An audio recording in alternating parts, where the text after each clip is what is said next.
Salut tout le monde, Pasteur Ave Myers ici, et dans la vidéo d'aujourd'hui, nous allons jeter un œil à un autre défi mathématique, cette fois pour les chrétiens. Et ce défi mathématique va révéler un faux enseignement très populaire au sein du christianisme lui-même. Alors restez à l'écoute pour ce défi mathématique.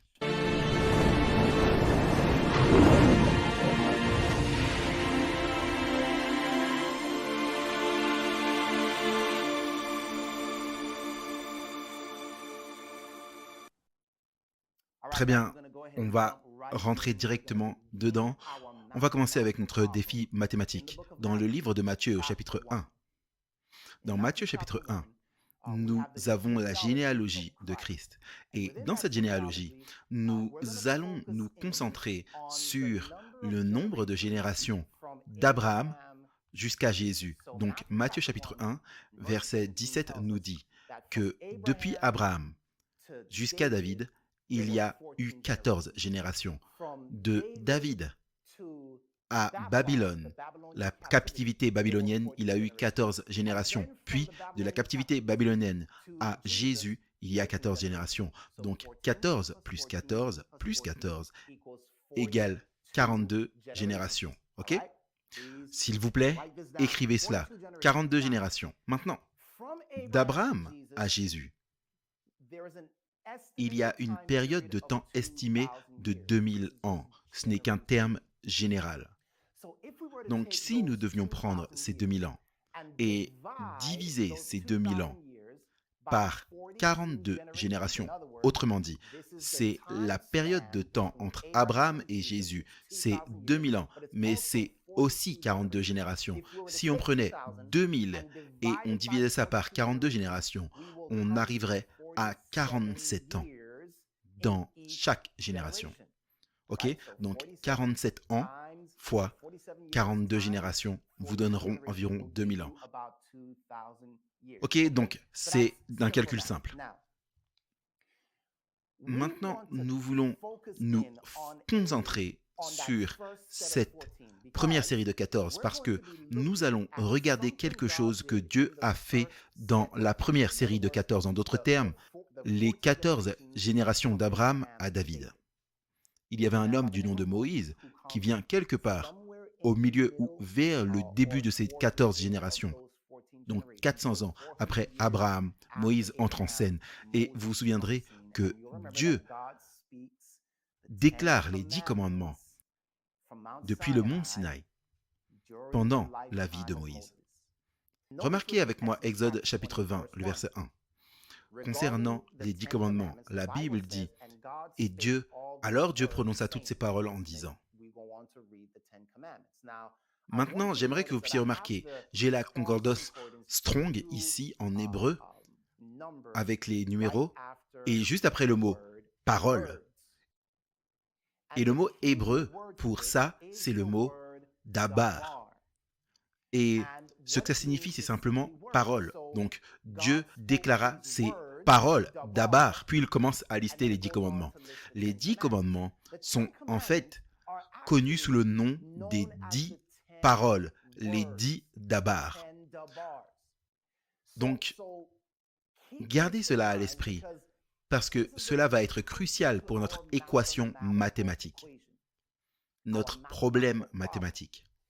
Donc, vous verrez ce même mot dabar utilisé pour désigner les 10 commandements à nouveau dans Deutéronome chapitre 5 verset 22. Telles sont les paroles dabar que prononça l'Éternel à haute voix sur la montagne, du milieu du feu, des nuées et de l'obscurité. Et qu'il s'adressa à toute l'assemblée sans rien ajouter, et il les écrivit sur 2 tables de pierre qu'il me donna. On le voit encore dans Deutéronome chapitre 4, verset 13.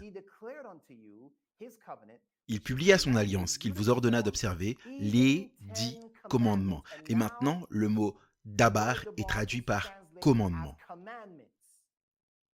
Et il les écrivit sur 2 tables de pierre.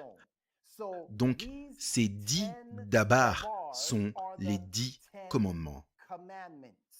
Maintenant, jetons un œil à Psaume 105 et le verset 8. parce que ça va être la base de notre problème mathématique. La Bible dit, il se rappelle à toujours son alliance. Donc, pensez simplement au verset qu'on vient de lire. Il se rappelle à toujours son alliance. Ces paroles, c'est ce que dit le mot hébreu, dabar. Donc, on peut comprendre qu'il est fait référence aux 10 commandements. Les paroles qu'il a commandées à 10 000 générations. Maintenant, à combien de générations il a commandé cela? À 1000 générations. Gardez ça à l'esprit. Comment pouvons-nous savoir que ces paroles commandées à 1000 générations font référence aux 10 commandements? Eh bien, revenons à Deutéronome 7, verset 9. La Bible dit ici, « Sache donc que c'est l'Éternel, ton Dieu, qui est Dieu, le Dieu fidèle, qui garde son alliance et sa miséricorde envers ceux qu'il aime et qui observent ses commandements jusqu'à la 1000e génération. » Ah, donc maintenant on sait que Deutéronome 7, verset 9 parle assurément des 10 commandements. Et devinez à quoi ça fait référence, encore une fois? À 1000 générations. Mais juste pour être sûr, prenons un verset supplémentaire. On va maintenant aller dans les 10 commandements eux-mêmes. Et au cœur des 10 commandements, Exode, chapitre 20, le verset 6, la Bible dit « Et qui fait miséricorde jusqu'à 1000 générations à ceux qui m'aiment et gardent mes commandements. » Donc, en reliant simplement ces 3 versets, on peut savoir avec certitude que c'est ce que Dieu a commandé pour combien de temps, tout le monde? 1000 générations. 1000 générations. Donc, quel est le problème? Quel est ce problème mathématique qui révèle une erreur très populaire qui est enseignée parmi les chrétiens aujourd'hui? Eh bien, voici l'erreur. Si vous prenez 1000 générations et que vous soustrayez ensuite 42 générations, ce qui vous reste, c'est 958 générations. Pourquoi est-ce que c'est un problème? La plupart des chrétiens aujourd'hui enseignent qu'après 42 générations, nous allons écouter cela, parce que rappelez-vous, Moïse vient plusieurs générations après Abraham. Donc disons que quelque part entre 36 et 37, 38 générations plus tard, peut-être même 34 générations. Ok? Ce que la plupart des chrétiens disent aujourd'hui, c'est que 34 générations, 35, 36 générations après que les commandements aient été déclarés sur le mont Sinaï, ces commandements, maintenant, ne sont plus valables. Ils ont été supprimés. Le problème, c'est que si nous prenons simplement 42 générations, juste pour arrondir d'Abraham à Jésus, le problème, c'est que si vous prenez 1000 générations, ce que Dieu a dit, c'est combien de temps mes commandements vont durer? Le monde chrétien, dans l'ensemble, dit non. Ces commandements sont maintenant supprimés lorsque Christ est venu. Christ a supprimé la parole de Dieu. Laissez cela mariner un instant. Christ a supprimé la parole de Dieu. Donc, après 42 générations, nous n'avons plus besoin d'observer les paroles, les 10 paroles que Dieu a déclarées de sa propre bouche. Nous n'avons plus besoin de les observer. Le problème, c'est que cela contredit le nombre mathématique qui nous est donné dans les Écritures, qui est 1000 générations. Si vous prenez 958 générations, c'est ce qui serait, c'est ce que les chrétiens ont coupé. Vous coupez ces 958 générations, on n'a plus besoin. 42 générations, c'est mis de côté. Dieu a dit 1000 générations. Donc nous retirons 42 de 1000. Vous avez 958 générations qui ne comptent pas. Vous avez 958 générations sur lesquelles les chrétiens ont juste fermé les yeux. Si vous prenez 958 générations, rappelez-vous maintenant qu'une génération serait environ 47 ans, environ. Vous voulez dire 40? Ça va. Vous voulez dire 35? Ça va aussi. Prenons simplement le nombre 47 pour le bien de notre équation. 47 fois 958 générations, ça ferait 45 026 ans. C'est comme si Dieu disait, jusqu'à ce que le ciel et la terre passent,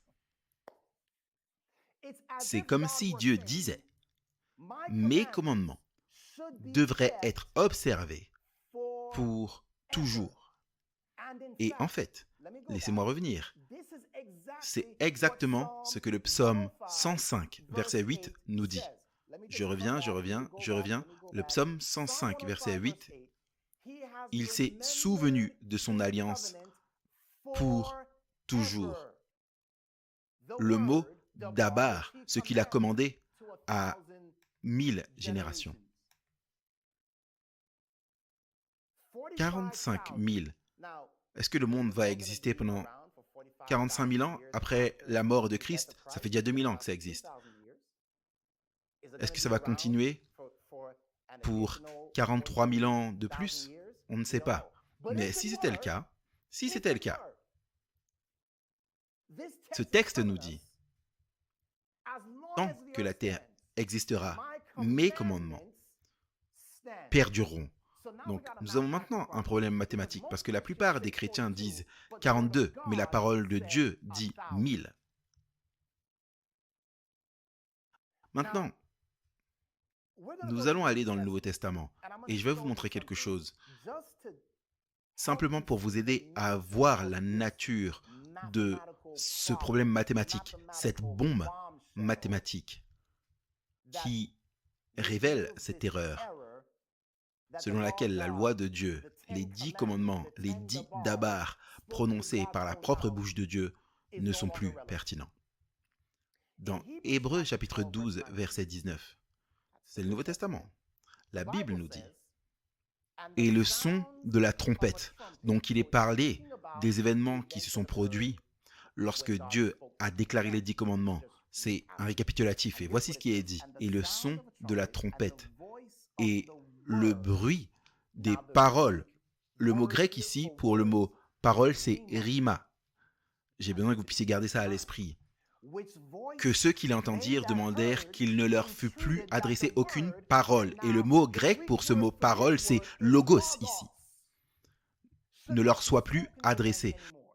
Donc Paul, lorsqu'il récapitule ce qui s'est passé à Sinaï, il assimile le mot dabar de l'Ancien Testament avec le mot rima et logos du Nouveau Testament. Ils veulent dire la même chose, ils les utilisent de manière interchangeable pour faire référence au mot dabar. J'aimerais me concentrer sur ce mot rima pendant une seconde, parce que dans Matthieu chapitre 4, verset 4, la Bible dit, il est écrit,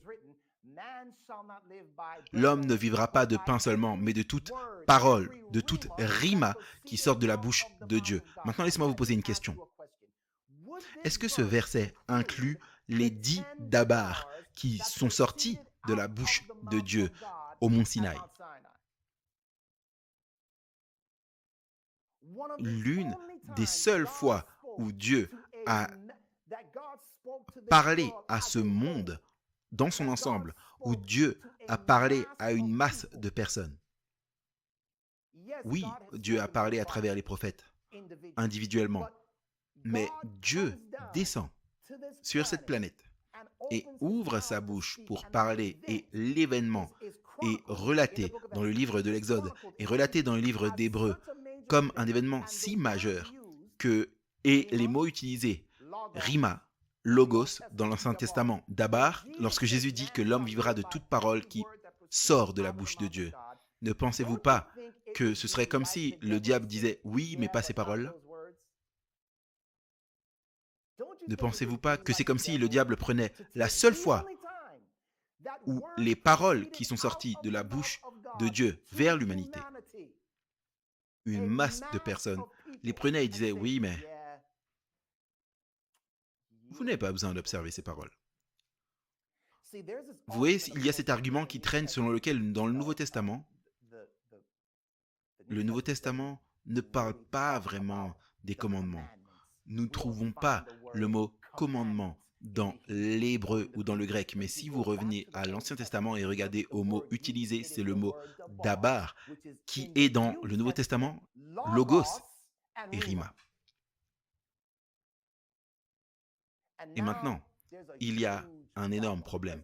Parce que Jean 8, verset 47, Jésus dit, « Celui qui est de Dieu écoute les paroles de Dieu. » Les paroles de Dieu, rima, le même mot qui est utilisé pour décrire le dabar dans l'Ancien Testament, les 10 dabar, la parole de Dieu. Et maintenant, écoutez ce qu'il dit. Vous n'écoutez pas parce que vous n'êtes pas de Dieu. Nous avons un problème mathématique entre les mains, parce qu'au moment où nous retranchons ces 1000 générations et disons, oui, 958 générations n'ont pas besoin d'entendre la parole de Dieu, il y a un problème. Jésus dit, vous n'entendez pas ces paroles parce que vous n'êtes pas de Dieu. C'est le problème. C'est un énorme problème. Regardez avec moi Jacques chapitre 1, 21. C'est pourquoi, dit Jacques, rejetant toute souillure et tout excès de malice, recevez avec douceur la parole qui a été plantée en vous et qui peut sauver vos âmes. Et encore une fois, le mot grec pour ce mot, c'est logos. Maintenant, j'ai une question pour vous. À quoi pourrait-il faire référence comme étant la parole plantée en vous, qui peut sauver vos âmes? Revenons au livre d'Exode, chapitre 32 et verset 15, pour trouver ce qu'est cette parole plantée. Au verset 15, la Bible dit, « Moïse retourna et descendit de la montagne, les 2 tables du témoignage dans sa main. » Les tables étaient écrites des 2 côtés, elles étaient écrites de l'un et de l'autre côté. Les tables étaient l'ouvrage de Dieu et l'écriture était l'écriture de Dieu, gravée sur les tables. Est-ce que vous voyez ça? La parole gravée, la parole plantée qui est capable de sauver notre âme, c'est la même parole qui a été commandée à 1000 générations. Est-ce qu'on peut prouver cela? Absolument. Psaume 19, verset 8, « La loi de l'Éternel est parfaite. Elle est parfaite. Elle restaure l'âme. » Le témoignage de l'Éternel est véritable, il rend sage l'ignorant. Donc souvenez-vous de ce que Jacques a dit. Lisons-le à nouveau. C'est pourquoi, rejetant toute souillure et tout excès de malice, recevez avec douceur la parole qui a été plantée en vous et qui peut sauver vos âmes. Cette parole plantée, c'est la même parole gravée sur les tables et c'est la même parole que Psaume 19, verset 8 nous dit qui est parfaite. La loi de l'Éternel est parfaite. Elle convertit l'âme. Elle sauve l'âme. Suivons cela. Parce que 2 Corinthiens 3, verset 3 porte cette pensée jusqu'à sa conclusion complète et logique, qui est celle-ci. Vous êtes manifestement une lettre de Christ écrite par notre ministère, non avec de l'encre, mais avec l'Esprit du Dieu vivant, non sur des tables de pierre. En d'autres termes, les 10 dabar ne doivent plus être écrites sur des tables de pierre, mais dans les tables de charnu du cœur. Écoutez, ce qui change à la fin des 42 générations, ce n'est pas le dabar, mais le matériel sur lequel les 10 dabar sont écrites. C'est ce qui change. Ce n'est plus censé être juste sur la pierre. Nous ne sommes plus censés regarder à la pierre. Ils sont censés être écrits dans nos cœurs. C'est pourquoi Dieu a dit que les dabar, les 10 dabar, devaient durer 1000 générations, c'est-à-dire pour toujours. Mais les chrétiens sont arrivés et enseignent cet enseignement populaire selon lequel les 10 dabar n'ont plus d'importance. Ils ont été supprimés à la fin des 42 générations, ce que nous savons être un mensonge mathématique. Dieu nous a dit 1000 générations.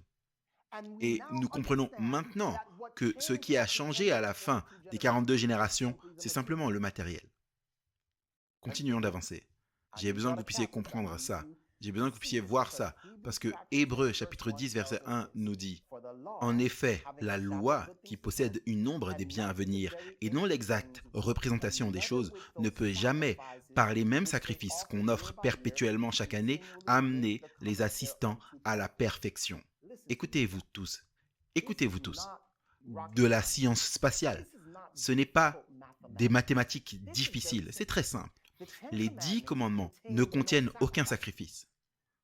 Les sacrifices étaient contenus dans la loi de Moïse, la loi sacrificielle, la loi des offrandes.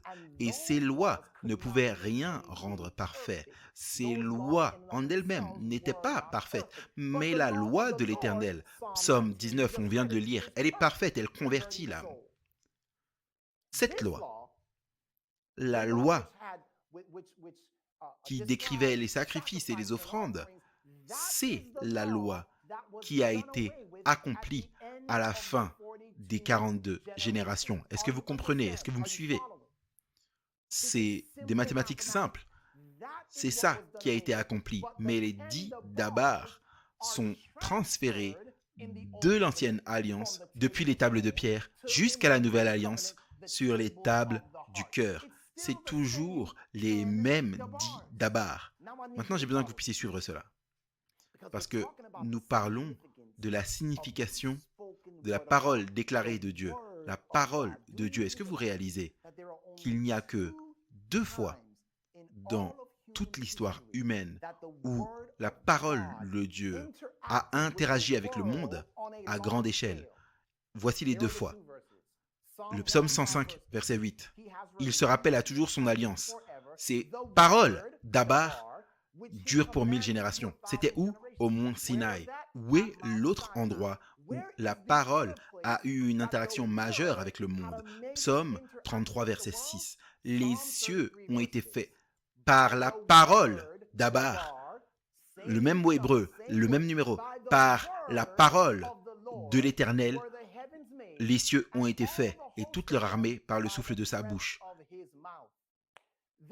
Les 2 fois où la parole de Dieu a interagi à grande échelle avec le monde, c'est 1 à la création et 2 à travers la rédemption. 1 à la création du monde, 2 quand il venait tout juste de racheter Israël de leur esclavage en Égypte.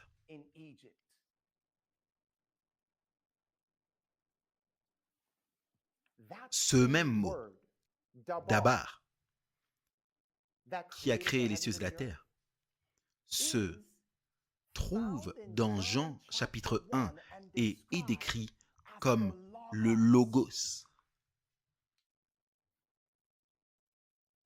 J'ai besoin que vous puissiez garder cette pensée, retenez cette pensée pendant une seconde. Lisons Genèse 2, verset 1. Ainsi furent achevés les cieux et la terre et toute leur armée. Et au 7e jour, Dieu acheva son œuvre qu'il avait faite et il se reposa le 7e jour de toute son œuvre qu'il avait faite. J'aimerais que vous puissiez regarder quelque chose ici parce que je suis sur le point de vous montrer la vraie raison pour laquelle la plupart des chrétiens essaient de se débarrasser des 10 Dabar. Dans le livre de la Genèse, à la fin de l'œuvre créatrice de Dieu, il donne à l'homme le sabbat. Ça, c'est la première fois où la parole de Dieu interagit à échelle massive avec le monde. La deuxième fois, c'est au mont Sinaï. Et qu'est-ce que Dieu donne à nouveau à l'homme après qu'il les ait rachetés de l'esclavage?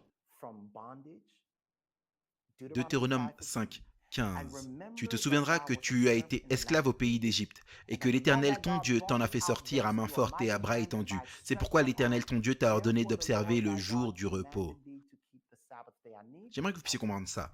Le sabbat, qui est en plein milieu des 10 commandements, est le seul commandement que vous trouvez présent aux 2 moments où la parole de l'Éternel a interagi avec le monde à large échelle. C'est le signe de la création et c'était le signe de la rédemption.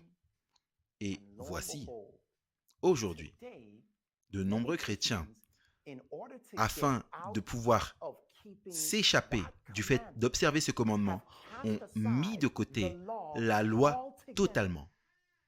La raison pour laquelle les chrétiens enseignent, tant de chrétiens enseignent que nous n'avons pas besoin d'observer les 10 commandements, ce n'est pas parce qu'ils croient que c'est OK pour nous de voler ou de tuer ou de mentir ou d'adorer des images taillées ou d'avoir d'autres dieux devant la face de Dieu ou de commettre l'adultère ou de convoiter. Ce n'est aucune de ces raisons.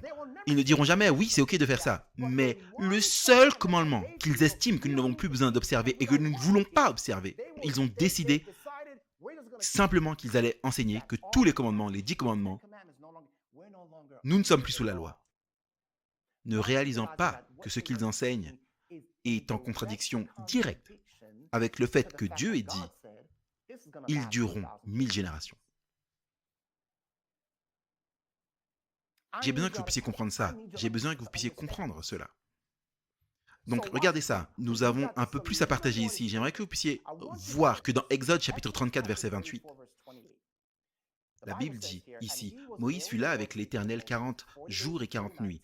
Il ne mangea point de pain et il ne but point d'eau. Et l'Éternel écrivit sur les tables les paroles de l'Alliance, les 10 paroles. » Et encore, nous avons déjà vu que le mot hébreu était dabar. Maintenant, regardez ça.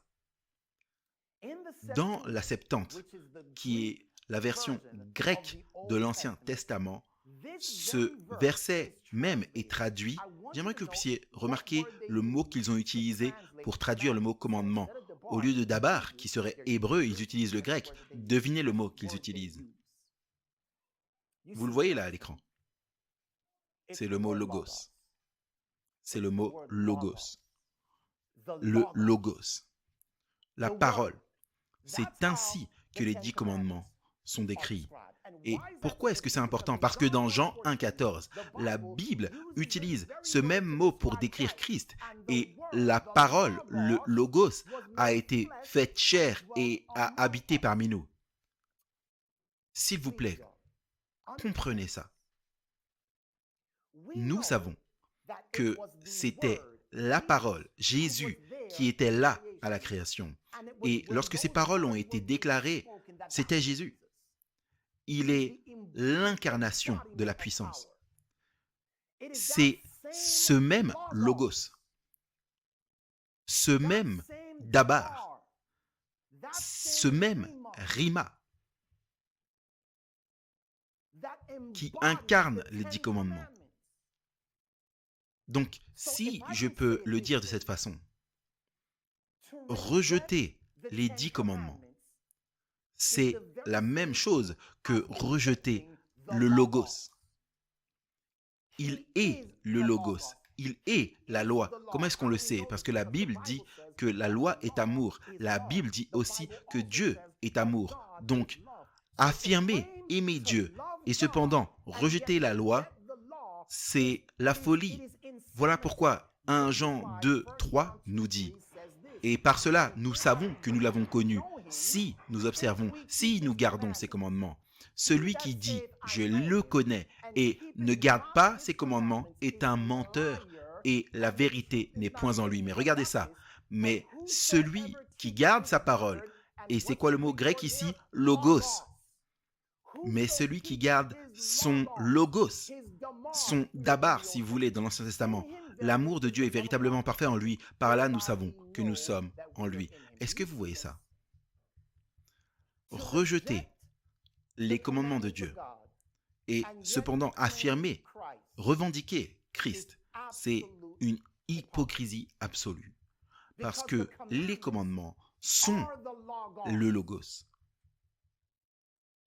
Si je peux le dire de cette façon, si je devais vous dire, dites-moi, qui est-ce que vous connaissez qui n'a jamais menti, qui n'a jamais volé, qui n'a jamais convoité et je parcours les 10 commandements, n'en a jamais enfreint aucun. Quelle personne est-ce que je serais en train de décrire? Qui est-ce que je serais en train de décrire? Qui est-ce que cette loi, ces 10 commandements, personnifierait-il? Vous auriez une réponse et cette réponse, c'est Jésus. Les commandements sont le caractère même de Christ. Donc, revendiquer, aimer Jésus, tout en ignorant ses commandements. La Bible dit, elle dit que cette personne ment. Elle se ment peut-être à elle-même. Ce n'est peut-être pas intentionnel. Elle pourrait être trompée, mais néanmoins, c'est la séduction. Proverbe 13, verset 13 nous dit ceci. Celui qui méprise la parole d'abord se perd, mais celui qui craint le commandement sera récompensé. Rejeter les commandements, c'est rejeter Christ. Point trait. Tout comme rejeter Christ, c'est rejeter les commandements. Les chrétiens ont un problème de 958 générations. Et dans Ésaïe 55, verset 11, il est dit « Ainsi en est-il de ma parole qui sort de ma bouche ?» Laissez-moi vous demander, est-ce que les 10 dabars sont sortis de la bouche de Dieu de la même manière que la lumière soit est sortie de la bouche de Dieu à la création? Oui, la Bible dit « Ainsi en est-il de ma parole qui sort de ma bouche. Elle ne retourne point à moi sans effet. » Et cependant, nous avons de nombreux chrétiens qui essayent de la rendre vide. Elle est vide maintenant. Ça n'a plus d'importance. Ces paroles qui sont sorties de la bouche de Dieu sont maintenant vides. C'est ce que les chrétiens enseignent. Ces paroles sont vides maintenant. Ces paroles adressées à l'humanité sont vides. Dieu dit, « Elle ne retourne point à moi sans effet, sans avoir exécuté ma volonté et accompli mes desseins. » Et bien sûr, comme je l'ai déjà mentionné, ce mot, c'est dabar, dans ce verset même. Donc, on résume le problème avec ce tableau. On va terminer avec ce tableau. Comment est-ce qu'on résout ce problème? Les gens qui enseignent que la loi de Dieu a été abolie à la croix, les dabars, les 10 dabars ont été abolis à la croix. Comment est-ce que vous assimilez les 1000 générations? Comment est-ce que 1000 générations sont égales à 42 générations? Pourquoi est-ce que vous coupez ces 958 autres générations qui s'étendent au-delà de la croix? Pourquoi les coupez-vous? Est-ce que vous pouvez expliquer? Vous savez, en maths, ils disent « montrez-moi le calcul ». Montrez-nous le calcul. Montrez-nous comment vous enlevez 958 générations de ce que Dieu a dit. La propre parole de Dieu dit 1000 générations. Comment est-ce que vous retranchez 958 générations? Comment est-ce que vous rendez sans effet ce qui est sorti de la bouche de Dieu? Donc, voici le défi mathématique. Ce problème révèle que l'enseignement selon lequel les commandements de Dieu ont été abolis est un enseignement qui n'est pas conforme à la parole de Dieu. Oui, nous savons, absolument, personne n'est sauvé par les œuvres que nous accomplissons, par l'observation des commandements. Vous ne pouvez pas tuer quelqu'un et ensuite dire « Je promets que je ne tuerai plus jamais quelqu'un » et être déclaré innocent parce que vous avez promis que vous ne tuerez plus jamais quelqu'un. C'est la même chose. Tous ont péché. Et même si nous gardons parfaitement les commandements, à partir de maintenant, cela ne peut pas nous sauver parce que nous avons déjà péché. Seulement le sang de Christ peut nous sauver. Rien de ce que nous faisons. Seul le sang de Christ peut nous sauver. Donc nous louons Dieu pour la croix. Mais, si je revendique la croix et que je continue à enfreindre ces commandements, oui, je vais continuer à mentir et voler parce que Jésus m'a sauvé. Donc je peux maintenant mentir, je peux voler, je peux maintenant aller tuer. Vous savez que ce n'est pas logique. Ce n'est pas logique. Donc comment est-ce que vous expliquez ces 958 générations manquantes? Ou, laissez-moi le dire de cette façon, comment est-ce que vous expliquez ces 45 026 ans que vous avez décidé qui ne sont plus nécessaires? Comment est-ce que vous prenez pour toujours et vous l'arrêtez au bout de 42 générations? Donc voilà votre problème de maths. S'il vous plaît, commentez dans le chat. Et si vous ne pouvez pas résoudre ce problème, parce que ce n'est pas un problème que vous pouvez résoudre, il n'y a aucun moyen de réussir à résoudre ça. C'est soit les maths de Dieu ou rien. Puissiez-vous suivre la vérité partout où elle vous mène, et que ce problème mathématique vous sauve la vie. Que ce problème mathématique vous guide vers la vérité concernant les commandements de Dieu et son sabbat. Que Dieu vous bénisse.